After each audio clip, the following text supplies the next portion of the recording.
যদি কোনো সরকার, কোনো দল মত কেউ যদি এটার পুনরাবৃত্তি করতে চায়, তাহলে আমরাও আর 2013-তে যেভাবে মার খেয়েছি, রক্ত দিয়েছি, শহীদ হয়েছি, ওই ইতিহাসকে আমরা আর পুনরাবৃত্তি করব না। আমরা এবার রুখে দাঁড়াবো ইনশাআল্লাহ।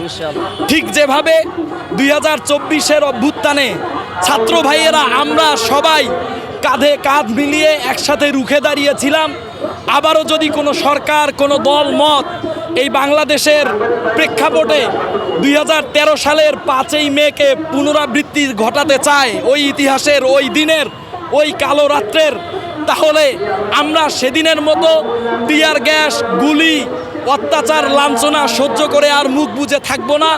এবার আমরা সেই শাপলার ইতিহাস, শাপলার প্রেরণা বুকে ধারণ করে আবার আমরা গর্জে উঠব।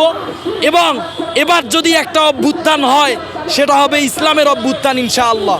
এই আশাবাদ আমরা ব্যক্ত রাখি।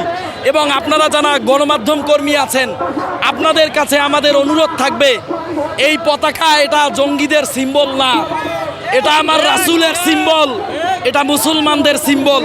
এবং ইসলামপন্থীদেরকে আপনারা কোনো মিডিয়ার মাধ্যমে, কোনো প্রচার ব্যবস্থার মাধ্যমে আল্লাহর ওয়াস্তে কেউ জঙ্গি জঙ্গি খেলা খেলবেন না এবং প্রচারও করবেন না।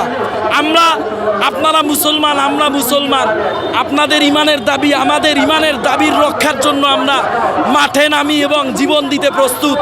আপনাদেরও উচিত আমাদের সাথে এই শাহাদাতের ময়দানে মাঠে নামা এবং ইসলাম বাস্তবায়নে আমাদের সাথে অগ্রণী ভূমিকা পালন করা। ইউএফটি ফার্স্টের সাথে ট্রেড করুন যে কোনো জায়গা থেকে, ক্যাম্পাসে ক্লাসের ফাঁকে, ঢাকার জ্যামে বসে কিংবা ঘরে বসে। ট্রেডিং এখন হাতের মুঠোয়, তাই ট্রেড করুন যখন খুশি, যেখানে খুশি।